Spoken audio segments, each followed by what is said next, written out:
કેમ છો મારા વાલા વિદ્યાર્થી મિત્રો? તો આજના વિડીયોમાં આપણે ચર્ચા કરવાના છે સમતલ કોણની.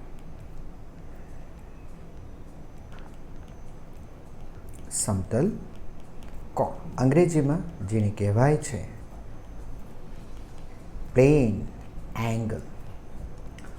ઓકે બાળકો, સૌથી પહેલાં આપણે એ સમજીએ કે આ સમતલ કોણ શું છે. ખૂણો એ હોય છે શું? જો ધ્યાનથી સાંભળો.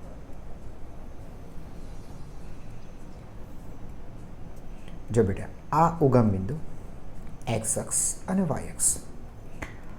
હવે ધ્યાનથી સાંભળો બેટા, મારી પાસે એક રેખા છે અને ફિલહાલ આ જે રેખા છે ને, ઓકે, આ રેખા એ બેટા રેખા એક્સ અક્ષને સમાંતર છે. ચાલો એ રેખાનું નામ આપીએ રેખા ઓપી. ઓકે, હવે ઓપી રેખાને હું ભ્રમણ આપું.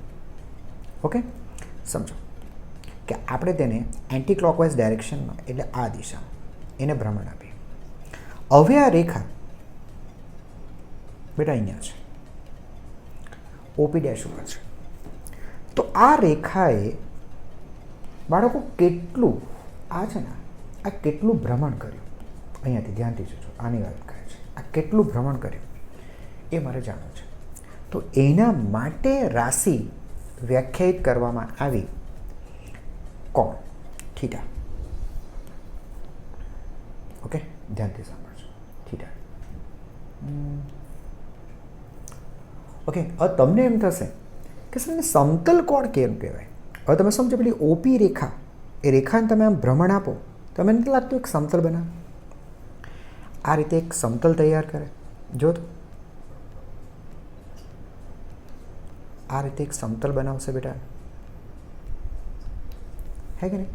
ઓકે, એટલા માટે એને નામ આપ્યું સમતલ કોણ. ચાલો, હવે સમતલ કોણ માટે કેટલીક બાબતો દીકરા તમારે યાદ રાખવાની છે. જેમ કે સમતલ કોણનું સૂત્ર અથવા તેની વ્યાખ્યા. સમતલ કોણ, સમતલ કોણ સૂત્ર છે ચાપ ભાગ્યા ત્રિજ્યા. ઓકે, જો ધ્યાનથી સાંભળો. અહીંયા જે ચાપ છે, હું વાત કરું છું આની. અહીંયા જે ચાપ બની ને, આ બેટા આપણો ખૂણો. આ ખૂણાને આંતરેલી ચાપની વાત થાય છે. આ ચાપ, એ ચાપની લંબાઈ જોઈ લો કેટલી થાય છે. તો એ ચાપ ભાગ્યા ત્રિજ્યા.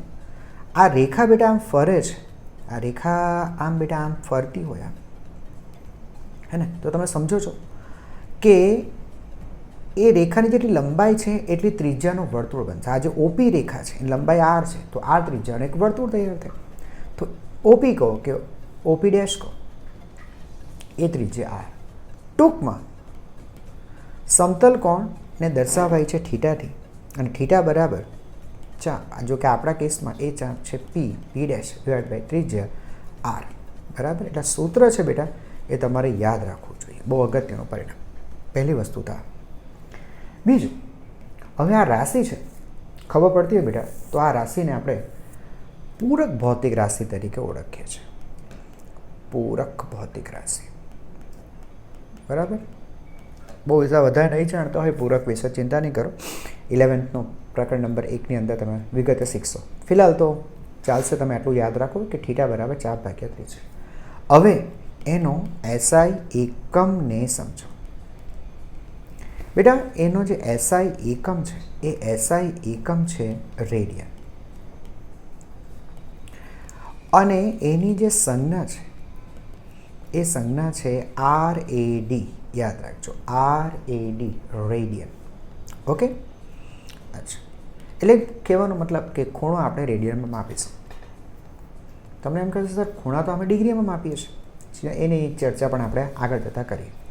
અચ્છા, ફિલહાલ જો દીકરા, થીટા બરાબર આપણે સૂત્ર બન્યું ચાપ, ચાપ ભાગ્યા ત્રિજ્યા.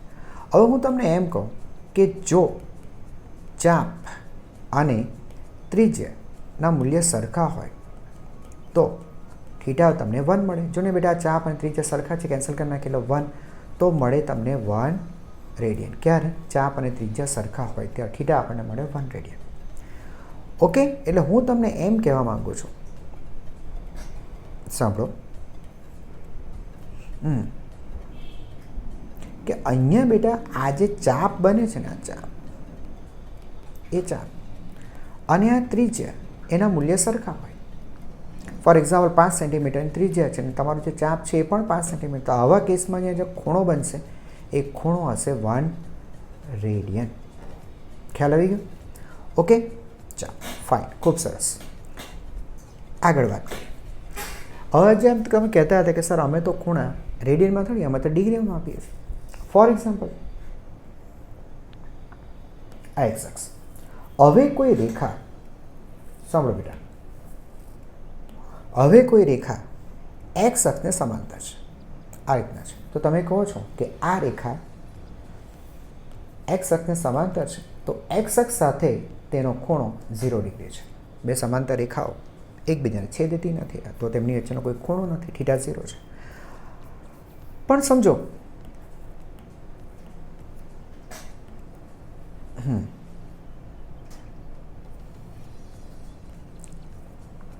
એ રેખા આ રીતના હોય, એટલે કે એક્સ અક્ષને લંબ હોય. તો એવા કેસમાં તમે લખો છો કે સર થીટાની વેલ્યુ 90 ડિગ્રી છે, હે ને? એટલે ઇન શોર્ટ તમે લોકો ડિગ્રીમાં માપતા તમે શીખ્યા છો, રેડિયન નહીં. તો હું તને બેટા હવે રેડિયન અને ડિગ્રી વચ્ચેનું કન્વર્ઝન જે કરું એ કન્વર્ઝન તમને શીખવાડું કે કઈ રીતે આપણે રેડિયનના ડિગ્રી અને ડિગ્રીના રેડિયન કરાય. બરાબર?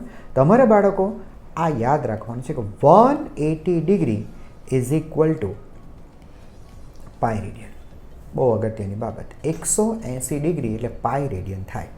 ક્લિયર થઈ ગયું? હવે કદાચ તમે મને પૂછશો કે સર આવું કેમ, તો ચિંતા નહીં કરો, ઉપર જુઓ, આઈ બટન પર કોર્નરમાં આઈ બટન બતાવતું હશે, ત્યાં તમે ક્લિક કરો એટલે તમને આનો આન્સર પણ મળી જશે કે 180 ડિગ્રી એટલે પાઈ રેડિયન જ કેમ થાય. ખબર છે ને બેટા? પાઈ એટલે 22 સપ્તમાંશ અથવા 3.4, અને તો 180 ડિગ્રી એ 3.14 રેડિયન જ કેમ, એ તમારે જાણવું હોય એ વિડીયો જોઈ લો, તમને ખ્યાલ આવી જશે. ઓકે, ચાલો ફિલહાલ આપણે વાતને આગળ વધારીએ.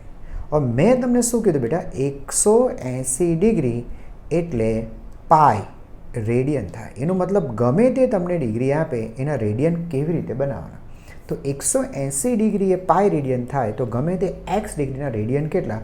તો સિમ્પલ જેવું સૂત્ર બેટા બહાર નીકળીને આવશે કે એક્સ ઇન્ટુ પાઈ ના છેદમાં 180 ડિગ્રી. ટૂંકમાં યાદ રાખો, પાઈ વડે ગુણવાનું ને 180 વડે ભાગવાનું. જોજો, ઉદાહરણ તરીકે 30 ડિગ્રી છે. હવે 30 ડિગ્રીના મને રેડિયન પૂછે તો હું શું કરીશ બેટા? પાઈ વડે ગુણીશ અને 180 વડે ભાગી નાખીશ, પાઈ બાય 6 રેડિયન. દાખલા તરીકે 45 ડિગ્રી છે, તો બેટા 45 ડિગ્રી, તો 45ને હું પાઈ વડે ગુણીશ અને 180 વડે ભાગી નાખીશ. બરાબર? એટલે આ વેલ્યુ થઈ તમારી પાઈ બાય 4 રેડિયન. બરાબર? ઓકે, અમુક વેલ્યુ યાદ રાખો તો વધારે સારું. 60 ડિગ્રી છે તો એ પાઈ બાય 3 થશે. 90 ડિગ્રી છે તો એ પાઈ બાય 2 થશે. હવે સમજો કે 120 છે તો તમે આને આ રીતે લખી શકો, 120 એટલે 60, 2 into 60 એટલે 2 into 60, 60 એટલે પાઈ બાય 3 એટલે 2 પાઈ બાય 3. ઓકે, 150 તો 150 તમે આ રીતે લખી શકો કે ભાઈ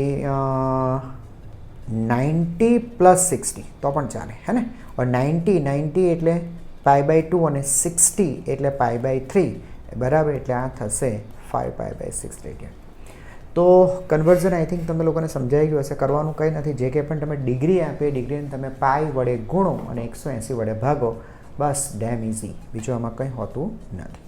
હા, કદાચ તમને છે ને બેટા રેડિયન આપી દેવામાં અને તેની ડિગ્રી તમને પૂછે. ફોર એક્ઝામ્પલ તમને આપે 2 પાઈ બાય 3 આટલા રેડિયન છે, તો તેની ડિગ્રી કેટલી થાય? વાત આપણે એક જ પકડી રાખવાની કે 180 ડિગ્રીએ મને ખબર છે કે પાઈ રેડિયન થતા હતા. તો તમારે શું યાદ રાખવાનું? આ જે પાઈ રેડિયન કરે ને બેટા એ 180 ડિગ્રી છે, તો ઉપરના આ જે સંબંધ છે ત્યાં પાઈ રેડિયનની વેલ્યુ મૂકી દો. બીજું શું કરવાનું? 2/3. હવે આ જે પાઈ રેડિયન છે તેની કિંમત કેટલી મૂકવાની છે? 180 ડિગ્રી, બરાબર. એટલે કેન્સર. 3 6 18 એટલે 120 ડિગ્રી. બીજું શું થાય? બોલો, ખબર પડી ગઈ? પાઈ રેડિયન બરાબર 180 મૂકો એટલે કામ પૂરું. ક્લિયર થઈ ગયું? ઓકે. હવે છે ને છેલ્લે તમને ઓર એક વાત બતાવી દઉં. હવે ઘણી વખત ડિગ્રી લખતા હોય ને બેટા, તો એક્સ ડિગ્રી, વાય મિનિટ અને ઝેડ સેકન્ડ. એટલે ખાલી ડિગ્રી નહીં, ડિગ્રી કરતાં પણ નાના એકમો પણ તમારે યાદ રાખવાના છે. જેમ કે આ જે છે ને બેટા, એ છે મિનિટ. અને આ જે ડબલ જે કોમા કર્યા છે ને એને કહેવાય સેકન્ડ, બરાબર. અને એના પણ સંબંધો પાછા તમારે યાદ રાખવા જોઈએ કે 1 degree is equal two 60 minute અને 1 minute is equal two 60 second. અને એટલા માટે જ 1 degree is equal two 3600 second. આ ઇન્ટરનલ જે કન્વર્ઝન છે એ કન્વર્ઝન્સ પણ તમારે યાદ રાખવા જોઈએ, બરાબર. દાખલા તરીકે સમજ 10 ડિગ્રી છે તો 10 ડિગ્રીને બેટા હું આ રીતે લખી શકું. જો સાંભળજો, 9 ડિગ્રી 60 મિનિટ લખી શકાય, બરાબર. કારણ કે બેટા 60 મિનિટ એટલે ફાઇનલી તો થાય 1 ડિગ્રી જ ને, બરાબર. 9 ડિગ્રીને આ 1 ડિગ્રી થઈ ગઈ 10 ડિગ્રી. ઓકે. અચ્છા, તમે આને આ રીતે પણ લખી શકો, 9 ડિગ્રી 59 મિનિટ અને 60 સેકન્ડ. આ પણ બેટા સાચું છે. તમે સમજો છો, આ 60 સેકન્ડ છે ફાઇનલી કહેવાય તો 1 મિનિટ જ નહીં. તો 1 મિનિટ બેટા તું આને આપી દે એટલે આ થઈ ગઈ 60 મિનિટ અને 60 મિનિટ, બરાબર, એ થઈ ગઈ 1 ડિગ્રી. એટલે તમે આને આપી દો એટલે ફાઇનલી ફરી પાછી તમારી 10 ડિગ્રી થઈ જાય. બોલો, ખબર પડી ગઈ? આ તમને એટલા માટે શીખવાડું છું, કદાચ ક્યારેક બાદબાકી કરવાનું આવે. હવે ફોર એક્ઝામ્પલ 10 ડિગ્રી છે, એમાંથી તમને 5 ડિગ્રી અને 36 મિનિટ બાદ કરવાની આવી. ચલો કરો બાદ. જો આવું કરવાનું તમને કહે તો અટવાવાનું નહીં, કરવાનું કંઈ નહીં. જરા ધ્યાનથી સાંભળ.